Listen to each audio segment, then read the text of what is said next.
बड़े आराम से बैठे थे प्रेम शुक्ला जी आप लोग कि पूर्वांचल से, गोरखपुर से योगी जी को उतार दिया मैदान में, अखिलेश जी तो चुनाव लड़ेंगे नहीं।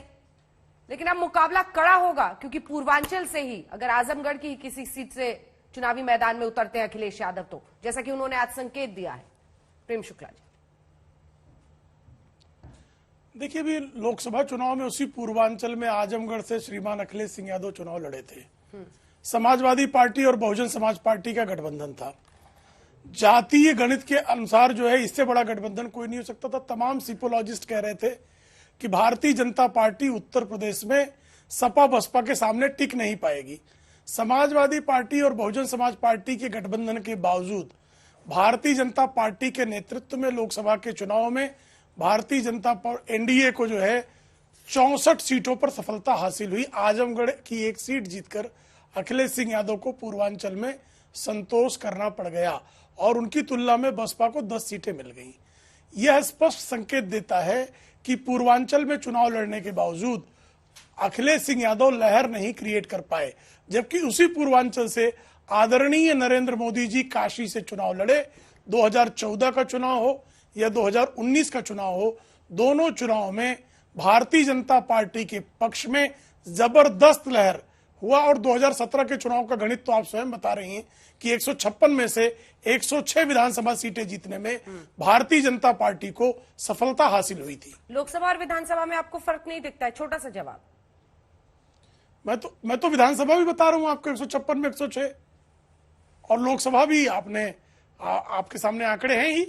और उत्तर प्रदेश में जो है भारतीय जनता पार्टी के समर्थन में जनता सतत जनादेश दे रही है, क्योंकि जाति दीवारों का ध्वंस करने में भारतीय जनता पार्टी की नीतियों के कारण सफलता हासिल हुई है। मोहम्मद अब्बास जी जुड़े क्या हमारे साथ?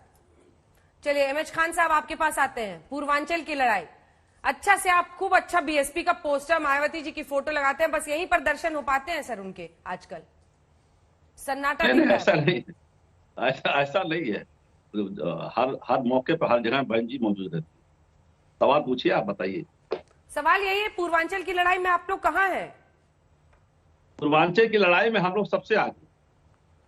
आप समझ लीजिए, हमारे पार्टी के जो प्रदेश अध्यक्ष हैं भीम राजभर, मऊ से हमने उनको 3 महीना पहले ऐलान कर दिया था कि ये चुनाव लड़ेंगे। वहां राजभर समाज में उनका अच्छी पकड़ है, बैकवर्ड समाज में अच्छी पकड़ है, तो हमने टिकट भी सारे लोगों को डिसाइड कर दिया है। और देखिए, जहां तक ये योगी आदित्यनाथ जी का चुनाव लड़ने का सवाल है, पहली बार एमएलए का चुनाव लड़ने जा रहे हैं, या अखिलेश यादव जी भी पहली बार एमएलए का चुनाव लड़ने जा रहे हैं।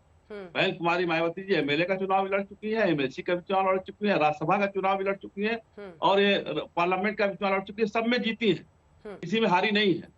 तो हमारी पार्टी का देखिए, हमारी पार्टी राष्ट्रीय स्तर की पार्टी है, पंजाब में भी चुनाव लड़ रही है और भी प्रदेशों में चुनाव लड़ रही है। तो उसका नेतृत्व करने के लिए बहन कुमारी मायावती जो खाली होना चाहिए था, और खाली है। इसीलिए अब हमने ये इस पर फोकस दिया है कि हमारे 4 महीने 3 महीना पहले से कैंडिडेट डिक्लेयर हो जाए, और जो कैंडिडेट डिक्लेयर हो वो दागी ना हो। और हमने देखिए पहले सबसे पहले लिस्ट जारी कर रखा हमने, और सब तो कह दिया क्षेत्र में जाकर काम करें। तो हमें तो कोई डर नहीं है। हम देखिएगा, ऊपर वाले की मेहरबानी रही, आप लोगों की दुआ रही और जनता का आशीर्वाद रहा, तो हम 2022 में लेकिन सब चुनावी मैदान में कूद रहे हैं, सबको भरोसा है अपने दम पर, तभी तो कूद रहे हैं ना खान साहब, जो आप उंगली उठा रहे कि पहली बार लड़ रहे हैं।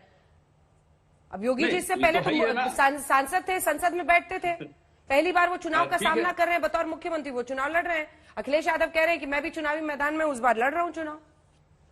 अंजना जी, जरा मुझे ये बता दीजिए कि जब योगी जी मुख्यमंत्री नामित किए गए, निर्वाचित नहीं, नामित किए गए भारतीय जनता पार्टी की तरफ से, तो फिर क्यों नहीं एमएलए का चुनाव लड़ लिए? इनके उप मुख्यमंत्री क्यों नहीं वो एमएलए का चुनाव लड़ लिए?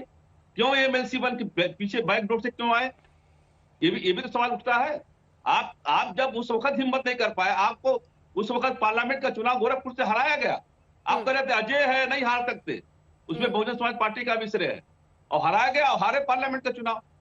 तो ये कोई घमंड में ना कहे कि हम कोई चुनाव जीता। आज महंगाई सर पे चढ़कर बोल रही है अंजना जी, पेट्रोल डीजल का दाम चढ़कर बोल रहा है, किसानों की जो दशा बिगड़ी है वो चढ़कर बोल रहा है, गांव में लोग मारे जा रहे हैं, गांव में कुर्ता पजामा फाड़ा जा रहा है।